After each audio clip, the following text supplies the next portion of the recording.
Good morning. जैसा कि हमने बात किया था कल कि अब हम लोग व्याकरण को यहीं छोड़ते हैं और क्षितिज की ओर चलते हैं। आज हम लोग एक पद्य है उसमें जो उत्साह तथा अट नहीं रही है उसको पढ़ते हैं। पहले आज जो कविता है उसको पढ़ेंगे, फिर अगली क्लास में मैं कुछ शब्दार्थ वगैरह की बात करूँगा, फिर और जो भी जैसे ज़रूरत होगा उसको किया जाएगा। तो आज हम लोग इस पाठ को पढ़ लें। पहले ये दोनों कविताएं सूर्यकांत त्रिपाठी निराला जी की लिखी हुई हैं। सूर्यकांत त्रिपाठी निराला हिंदी में एक जाने माने नाम रहे हैं, अभी भी हैं, मतलब अब जीवित नहीं हैं लेकिन उनका नाम तो अमर रहने वाला है। उनको महाप्राण कहा जाता है। तो एक अलग ही तरह के कवि हुए जिन्होंने एक नए तरह की कविताएं लिखना शुरू किया। शुरू में काफ़ी आलोचनाएं हुई, जो उस समय प्रचलित तरीका था उससे अलग हट के उन्होंने लिखना शुरू किया तो कुछ आलोचनाएं हुई, लेकिन उसकी उन्होंने कभी परवाह नहीं की। निराला जी कैसे थे इससे संबंधित मैं कुछ बातें आपको बताऊंगा। इनका पहले थोड़ा सा परिचय जान लेते हैं। इनका जन्म 1899 ईस्वी में बंगाल के महिषादल में हुआ था। ये बंगाली थे असल में, लेकिन आगे चल के इन्होंने क्या किया, निराला की शिक्षा घर पर ही हुई। उन्होंने संस्कृत, बांग्ला, अंग्रेजी आदि भाषाओं का घर पर ही अध्ययन किया। रामकृष्ण परमहंस और विवेकानंद के विचारों से प्रभावित थे। विवेकानंद का नाम आप जानते हैं, उनके गुरु थे रामकृष्ण परमहंस। तो उनके विचारों से अत्यधिक प्रभावित हुए। उनका जो पारिवारिक जीवन था वो संघर्षों और कष्टों से भरा हुआ था। पिता, चाचा, पत्नी सभी की मृत्यु के पश्चात उनकी पुत्री सरोज की भी मृत्यु हो गई थी। एक उन्होंने काव्य भी लिखा था उस पर, सरोज स्मृति करके। उनकी जो प्रसिद्ध काव्य रचनाएं हैं, अनामिका, परिमल, गीतिका, कुकुरमुत्ता, नए पत्ते, उसके बाद अप्सरा, अलका, प्रभावती, ये सब उपन्यास है। लिली, सखी, चतुरी चमार कहानी है, कहानी संग्रह है। प्रबंध, गद्य, चाबुक, ये निबंध संग्रह है। छायावादी कवि निराला की भाषा में चित्रात्मकता, कोमलता, संगीतात्मकता, प्रकृति एवं प्रतीकों का कुशल प्रयोग हुआ है। खैर, इन बातों को धीरे धीरे हम लोग समझेंगे। उनकी कविताओं में मुक्तक छंद है। एक छंद का एक प्रकार होता है, मुक्तक कहते हैं उसको। वो मुक्त होता है, मतलब वो बहुत बंधनों में नहीं होता है वो छंद। भाषा की सरलता, सहजता, संस्कृत निष्ठ शब्दावली उनकी कविता की विशेषता है। उनकी कविताओं में आपको खूब संस्कृत के शब्द मिलेंगे। उनकी जो सरस्वती वंदना है वो बहुत प्रसिद्ध है। इनका निधन 1961 में हो गया। ये थोड़े अक्खड़ स्वभाव के थे और फकीर जैसा इनका जीवन था। क्योंकि इन्होंने काफ़ी संघर्ष देखा था, तो ये एक विरक्त स्वभाव के कवि थे, अपने लिए कुछ रखते नहीं थे। इनके बारे में कहा जाता है, कभी कहीं एक बाद के दिनों में ये इलाहाबाद में रहने लगे, प्रयाग में। जितने साहित्यिक के लोग थे वो वहीं अपना बसेरा डालते थे। तो महादेवी वर्मा से इनकी अच्छी बनती थी, भाई बहन का रिश्ता था दोनों में, और आसपास ही रहते थे ये लोग वहाँ इलाहाबाद में। तो महादेवी वर्मा ने अपने संस्मरणों ने इनकी चर्चा की है कई बार कि ऐसा भी हुआ कि इनके यहाँ कोई अतिथि आए तो उनके घर में कुछ था ही नहीं। तो जो उनका नौकर था वो आया दौड़ता हुआ, या इनको पता चला महादेवी वर्मा को, तो अपने यहाँ से कुछ घी, राशन, लकड़ियाँ सब भिजवा दिया उनके यहाँ। जानती थी कि उनके पास कुछ होगा नहीं। सुमित्रा नंदन पंत से उनकी अक्सर एक प्रतिस्पर्धा जैसी होती थी, मतलब एक वैचारिक द्वंद्व उनमें चलता था। लेकिन एक बार कहीं गलत खबर छप गया कि पंत जी नहीं रहे, तो रात भर बाहर ही बैठे रह गए। उसमें वो सदमे में आ गए कि पंत जी नहीं रहे। तो ऐसा उनका स्वभाव था। एक घटना है उनके जीवन की कि जब गुरुदेव रविंद्रनाथ ठाकुर को नोबेल प्राइज़ मिला, उनकी किताब थी गीतांजलि, उस पर नोबेल प्राइज़ मिला था रविंद्रनाथ टैगोर को। तो वो गांधी जी के निकट रहने वाले में से थे। तो गांधी जी ने कहा कि रविंद्र जैसा कोई नहीं, हिंदी में रविंद्र जैसा कोई नहीं। गांधी जी ने कहा उनकी तारीफ में, ये बातें छपी पत्र पत्रिकाओं में, तो निराला को पता चला, वो गांधी जी के पास पहुंच गए। गांधी जी के पास पहुंचकर उनसे सवाल जवाब करना उस समय में बहुत भारी बात थी। मुझे लगता है शायद मैंने ये बातें आपसे एक बार की है, लेकिन पता नहीं आपसे की है या आपके पहले वाले क्लास में किया था। खैर फिर से करता हूँ। तो उस समय गांधी जी की जो छवि थी, जो उनका व्यक्तित्व था, उसके सामने कोई जाकर उनसे सवाल जवाब करे, ये बड़ी बात थी। हरिवंश राय बच्चन जैसे कवि जब उन्होंने मधुशाला लिखा तो गांधी जी ने उनको बुलवाया कि भाई ये क्या लिख दिए शराब दारू की बातें। गांधी जी इसके सख्त विरोधी थे। तो हरिवंश राय बच्चन डरते डरते वहाँ गए और उनको समझाया कि इसका मतलब ये होता है, इसका शराब से कोई संबंध है नहीं, ये प्रतीकात्मक है। तो उन्होंने उनको शाबाशी वगैरह दी। खैर बात करते हैं निराला जी की। तो निराला जी पहुँच गए गांधी जी के पास और बोला कि आपने ऐसा कैसे कहा कि रविंद्र जैसा कोई नहीं। आपने कितने हिंदी के कवियों को पढ़ा है, आप किस किस को जानते हैं, किस किस की रचनाएं आपने पढ़ी हैं। गांधी जी ने बड़ी सरलता से कहा कि भाई मैं गुजराती आदमी हूँ, मेरी हिंदी बहुत अच्छी नहीं है, मैंने ज़्यादा नहीं पढ़ा है हिंदी में। तो निराला ने कहा तो फिर आपने ये कैसे कहा कि रविंद्र जैसा कोई नहीं? क्या आपने सुमित्रानंदन पंत को पढ़ा है, क्या आपने निराला को पढ़ा है, क्या आपने महादेवी को पढ़ा है, क्या आपने चतुर्वेदी को पढ़ा है? तो गांधी जी ने कहा कि नहीं, मैंने ज़्यादा नहीं पढ़ा है। तो फिर गांधी जी ने इनसे पीछा छुड़ाने के लिए कहा कि ठीक है, आप अपनी कुछ किताबें मुझे भेजिएगा, मैं उनको पढ़ूंगा। तो निराला जी इतने पर नहीं रुकने वाले थे। उन्होंने कहा कि जब आपको हिंदी आती नहीं है तो जाहिर है आप खुद नहीं पढ़ेंगे, कोई आपको बताएगा पढ़ के। तो आप मुझे उन लोगों के नाम बताइए जो आपको मेरी किताबें पढ़कर समझाएंगे, तभी मैं भेजूँगा, तभी मुझे लगेगा कि इसका सही अर्थ, सही जो भाव है वो आपको समझा पाएंगे या नहीं समझा पाएंगे, आप किसको बोलेंगे समझाने के लिए, ये जानना मेरे लिए ज़रूरी है। तो गांधी जी के पास कोई उत्तर नहीं था। तो उन्होंने कहा कि अब मेरे पास समय अभी नहीं है, मेरी प्रार्थना का समय हो रहा है, कहकर उन्होंने उनसे पीछा छुड़ाया और चले गए। तो ऐसे थे निराला। ऐसा नहीं था कि गांधी जी बुरे थे। गांधी जी तो उन्होंने एक सरलता में कहा, एक साथ में रविंद्रनाथ टैगोर हमेशा रहा करते थे तो उनके बारे में जानते थे वो, और नोबेल प्राइज़ मिला जो दुनिया का सबसे बड़ा प्राइज़ है। तो उन्होंने कह दिया, लेकिन निराला को ये बात लग गई। और निराला अक्खड़ स्वभाव के थे, पहलवानी वगैरह भी करते थे। तो इनको ये था कि जो मन में है उसको कहना है, छुपा के नहीं रखना है कि इनको बुरा लगेगा। तो वो पहुंच गए वहाँ। तो ऐसे थे निराला। निराला की कविताएं बड़ी हृदयस्पर्शी होती हैं। भिक्षुक कविता है, वह तोड़ती पत्थर है, वह तोड़ती पत्थर इलाहाबाद के पथ पर। कभी मौका मिले पढ़िएगा उस कविता को आप।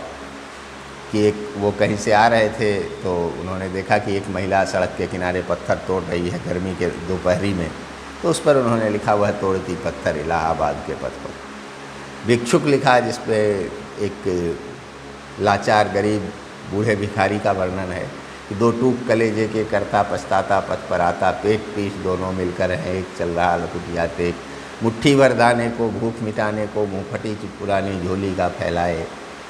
उसके साथ दो बच्चे हैं। बड़ा ही हृदय विदारक वर्णन है वो। तो छोटी छोटी ही कविताएं उनकी होती थी, लेकिन वो बड़ी भावनात्मक लिखते थे और वो छू जाता था मन को। या अभी भी आप पढ़ते हैं, मैं था बोल रहा हूँ ये गलत है, उनकी कविताएं अभी भी उतनी ही जीवंत, उतनी ही प्रासंगिक हैं जितनी तब थी, बल्कि अब और ज़्यादा है। किसी भी व्यक्ति के गुजर जाने के बाद का जो समय होता है उसमें वो प्रासंगिक बना रहे तो समझिए कि वो एक महान आदमी था। तो निराला ऐसे थे। आइए अब इनकी कविता को जरा देखें। पहली जो कविता है वो है उत्साह। बादल गरजो, बादल गरजो, संबोधित कर रहे हैं बादल को कि बादल तुम गरजो। घेर घेर घोर गगन धाराधर हो, पूरे आसमान को घेर लो। हे धाराधर, बादल को धाराधर भी कहा जाता है, धारा को धारण करने वाला। ललित ललित काले घुंघराले, बाल कल्पना कैसे पाले, विद्युत छवि उर में कवि नवजीवन वाले, वज्र छिपा नूतन कविता फिर से भर दो, बादल गरजो। वो कह रहे हैं कि हे बादल तुम गरजो। फिर उसका वर्णन भी कर रहे हैं कि ललित ललित काले घुंघराले, बड़ा सुरम्य सुंदर देखने वाला। बादल की जो घटाएं ऐसे घूमी घूमी सी होती है, जो आगे आगे सबसे, जब बादल कहीं से उठता है तो ध्यान दीजिएगा, लगेगा जैसे घुंघराले बाल हैं। तो जैसे कोई कल्पना में सोचते हैं जैसे बाल, वैसे बाल हैं तुम्हारे। और तुम्हारे उर में, तुम्हारी छाती में बिजली है, जो बिजली कौंधती है, बिजली चमकती है, लगता है बादल के भीतर से चमक रही है बिजली। तो वो कह रहा है कि तुम्हारे उर में विद्युत भी है, बिजली भी है, और तुम नवजीवन वाले हो। बादल को नवजीवन वाले भी कह रहे हैं। उसकी विराटता, उसकी विध्वंसक क्षमता का भी वर्णन कर रहे हैं, और साथ में उसको नवजीवन वाला भी कह रहे हैं। वज्र छिपा, वज्र को छिपाओ, नूतन कविता, नई कविता फिर भर दो, बादल गरजो। तो कहने का अर्थ है कि मन को सुख शांति देने वाला उसकी जो गर्जना है, उससे क्या आप भयभीत होते हैं? आप चलिए हो भी जाते होंगे, आप बच्चे हैं, लेकिन आप अपने माता पिता से पूछेंगे जो खेती किसानी करते हैं, वो खुश होते हैं बादल जब गरजते हैं समय पर, उनको देखकर प्रसन्न होते हैं। बादल का बरसना बेहद ज़रूरी है। वह नवजीवन देता है, वह खेतों को पानी देता है, पेड़ पौधे जितनी भी प्रकृति में चीज़ें हैं सबको पानी चाहिए। तो सही समय पर अगर बादल बरसते हैं तो वो एक नवजीवन का संचार करते हैं। तो वो कह रहे हैं कि तुम खूब गरजो, तुम्हारे केस बड़े सुंदर एवं घुंघराले हैं। जैसे कल्पना में लोग सोचते हैं कि ऐसे बाल होने चाहिए, ठीक है। और तुम पूरे आसमान को घेर लो और गरजो। फिर बादलों को एक मानवीकरण अलंकार का प्रयोग करते हुए यहाँ पर बात हो रही है कि तुम्हारे अंदर बिजली भी छिपी है, तुम्हारे अंदर विध्वंसक क्षमता भी है और ऊर्जा भी है। बिजली ऊर्जा का भी प्रतीक है और विध्वंस का भी प्रतीक है। वह अगर गिरती है बिजली कहीं तो वो विध्वंस भी करती है। आपने सुना होगा कितने लोग मर जाते हैं हर साल। तो वो विध्वंस भी करती है और एक ऊर्जा का भी प्रतीक है। चमक, रोशनी, वो एक शक्ति, एक ऊर्जा का भी प्रतीक है। तो कहते हैं कि तुम्हारे हृदय में बिजली की चमक है और तुम में वह क्षमता है कि तुम बरसो और नए जीवन का संचार करो इस संसार में। जो संसार में लोग पीड़ित हैं, प्यासे हैं, दुखी हैं, उनमें एक नया जीवन दो। एक नई कविता भरो सब में। नई कविता भरने का मतलब है कि एक प्रेरणादायी शक्ति, एक प्रेरणा का संचार करो जिससे लोग प्रेरित होकर उत्साहित हों और नए काम करें, नया सृजन हो। तो इस तरह तुम नई सृष्टि का निर्माण करो, नवजीवन का निर्माण करो। इस कविता को अगर आप दूसरे तरह से थोड़ा देखें तो ये सिर्फ बादलों की ही बात नहीं है। यहाँ कहा जा रहा है कि पृथ्वी पर जो लोग होते हैं, जो पीड़ित हैं, जो शोषित हैं, जो कष्ट में हैं, उनको कष्ट से मुक्ति कैसे मिलेगी? सिर्फ अनुनय विनय करने से नहीं मिलेगी। उसके लिए उनको गरजना पड़ेगा, उनको बरसना पड़ेगा, उनको कर्म करना पड़ेगा, उनको विध्वंस भी करना पड़ेगा। ज़रूरत पड़ने पर बुरी चीज़ों को तोड़ना, हटाना पड़ेगा। और नए जीवन का तभी वो संचार कर पाएंगे जब पुराना ख़त्म होगा, बुरी चीज़ें ख़त्म होगी, तभी अच्छी चीज़ें शुरू हो पाएंगी। तो ये प्रतीकात्मक बात भी कही जा रही है कि बादल के रूप में वो प्रेरणा दे रहे हैं कि मनुष्यों को भी अन्याय के खिलाफ, शोषण के खिलाफ, जो बुराइयां हैं उनके खिलाफ गरजना चाहिए। अपने अंदर के बिजली को बाहर निकालना चाहिए, ऊर्जा को बाहर लाना चाहिए और अपनी वो विध्वंसक क्षमता दिखानी चाहिए, उसका प्रयोग करना चाहिए, जिससे कुरीतियाँ, बुराइयाँ सब खत्म हों और समाज में नवजीवन का संचार हो, नई चीज़ें शुरू हों। तो इस अर्थ में भी आप इस कविता को समझ सकते हैं। ठीक है।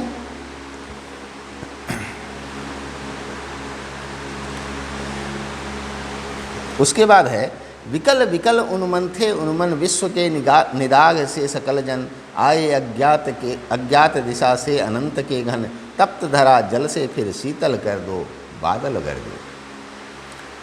उसी का अगला अनुच्छेद है, अगला पैराग्राफ है कि लोग बेचैन थे, विकल मतलब बेचैन थे, व्याकुल थे, उन्मन थे, अनमने थे, उदासीन हो चले थे कि अब कुछ हो नहीं सकता है।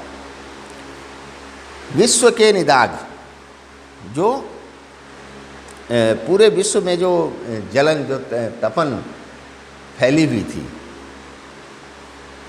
जो गर्मी थी, निदाग कहते हैं गर्मी को, तो विश्व के निदाग के सकल जन, जो सभी लोग गर्मी से परेशान थे। बादल जब बरसना शुरू होते हैं उससे पहले का जो मौसम होता है वो खूब गर्मी वाला होता है, लगता है जैसे धरती जल रही है। तो इन सब चीज़ों से तुम, जो गर्म धरती हो गई है, जो प्यासी धरती है, उसको शांति दो, बरसो और उसकी प्यास बुझाओ, उसको शांति दो, उसको शीतल कर दो। कहने का अर्थ कि आप जो समस्याएं हैं, जो अन्याय फैला हुआ है, जो भ्रष्टाचार फैला हुआ है, उसके खिलाफ आपको गरजना पड़ेगा, आपको कर्म करना पड़ेगा, उठकर खड़ा होना होगा, उसका विरोध करना होगा, उसका दमन करना होगा, उसमें विध्वंस फैलाना होगा। तभी ये शीतलता फैलेगी, तभी वो गर्मी, वो बेचैनी, वो अनमनस्कता खत्म होगी, वो उदासीनता खत्म होगी और एक शीतलता, एक सुख समाज में छाएगा। तो यहाँ बादल के माध्यम से कवि यह भी प्रेरणा दे रहे हैं कि मनुष्यों को ऐसा करना चाहिए, किसी चीज़ से दुखी होकर या पीड़ित होकर, शोषित होकर बैठ नहीं जाना चाहिए, अनमनस्क नहीं हो जाना चाहिए, उसको प्रयास करना चाहिए, संघर्ष करना चाहिए, विध्वंस करना चाहिए। विध्वंस का मतलब सिर्फ बुरा नहीं है कि आप सीधा विध्वंस कर रहे हैं, कोई नकारात्मक अर्थ नहीं है, यह विध्वंस सृजन के लिए है। आपको घर बनाना होता है तो पहले ज़मीन को खोदते हैं, तब घर बनता है, तो वो विध्वंस ही है, ज़मीन को आपने खोदा, लेकिन वो नकारात्मक नहीं है, वो नए निर्माण के लिए खोदा, तो वो विध्वंस अच्छा है। तो वैसा विध्वंस आपको करना चाहिए। फिर जो दूसरी कविता है, एक बार मैं संक्षेप में दोनों ये कर लेता हूँ, फिर आगे और इसका जो भी व्याख्या वगैरह होगा करेंगे हम लोग। अट नहीं रही, अट नहीं रही है आभा फागुन की तन सट नहीं रही है, कहीं सांस लेते हो घर घर भर देते हो, उड़ने को नभ में तुम पर कर देते हो, आँख हटाता हूँ तो हट नहीं रही है, पत्तों से लदी डाल कहीं हरी कहीं लाल, कहीं पड़ी है उर्मे मंद गंध पुष्पमाल, पाट पाट शोभाश्री पट नहीं रही है। अब ये जो फागुन का महीना होता है, जो वसंत ऋतु का समय होता है, सरस्वती पूजा के से लेके होली के बाद तक का जो समय है, तो उसकी शोभा का वर्णन कर रहे हैं। क्या है यहाँ कि चारों ओर एक शोभा फैली हुई है फागुन की, वसंत की। ज़्यादातर लोग वसंत के रूप में इसका वर्णन करते हैं, यहाँ कभी फागुन की का वर्णन कर रहे हैं। जो ठेठ, जो हमारा देसी भाषा में अगर हम कहें तो वो महीना फागुन का होता है, और उसकी जो शोभा होती है उसका वर्णन कर रहे हैं। कैसे कर रहे हैं कि चारों तरफ सुगंध फैला है, चारों तरफ फूल फैले हैं, चारों तरफ इतनी शोभा है कि मन में समा नहीं रही है, इतना अद्भुत दृश्य है चारों तरफ, इतनी सुंदरता है कि उसको हम मन में समेट नहीं पा रहे हैं, उसको हम देखकर अघा नहीं रहे हैं, हम तृप्त नहीं हो रहे हैं, हम और देखना चाहते हैं, हमारा मन उसको समेट नहीं पा रहा है, इतनी ज़्यादा शोभा है चारों तरफ। चारों तरफ फूल खिलते हैं, उनके गंध से आप सांस लेते हैं तो वो लगता है जैसे उसमें सुगंध भर गई, आपका मन आनंदित हो जाता है। ठीक है, संपूर्ण प्रकृति लगता है जैसे खुशबू से भरी है। उसके बाद पंक्तियाँ क्या थी, घर घर भर देते हो,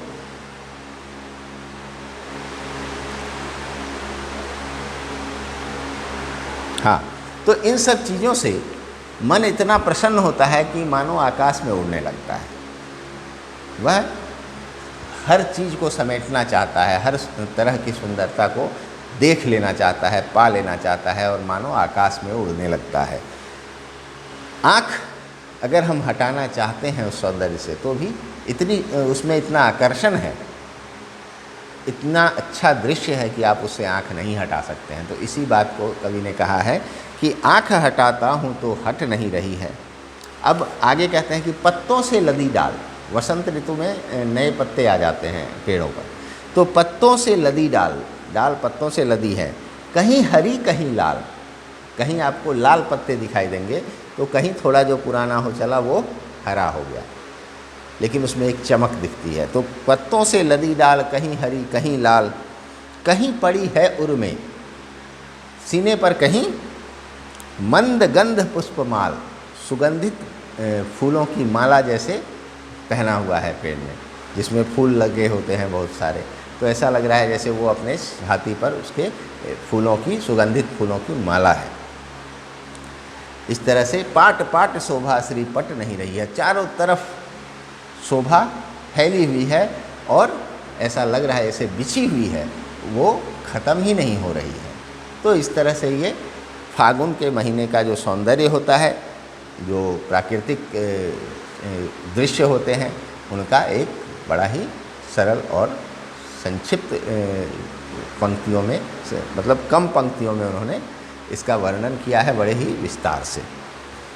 ठीक है, तो ये दोनों कविताएं हैं।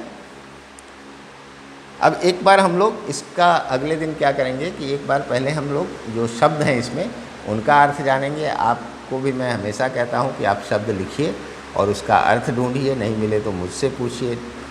आपके पास हिंदी टू हिंदी डिक्शनरी होंगे, उसमें खोज सकते हैं, किसी से पूछिए, नहीं तो मुझसे पूछिए, मैं आपको इसका अर्थ बताऊंगा। अगर आप शब्दों के अर्थ जानेंगे, जो नए शब्द हैं, तो आप किसी भी पाठ को बेहतर समझ पाएंगे। तो इसलिए वो बेहद ज़रूरी है, उसको ज़रूर कीजिए। आपको लगेगा कि बोर्ड में तो शब्दार्थ पूछता नहीं है। शब्दार्थ सिर्फ पूछने और लिखने की बात नहीं है, आप उस पंक्ति को तभी समझेंगे जब उसमें जो पद हैं, जो शब्द हैं, उनको आप समझेंगे, तभी आप पूरी कविता समझेंगे, पूरी पंक्ति समझेंगे। चलिए, इतना ही आज रखते हैं। धन्यवाद।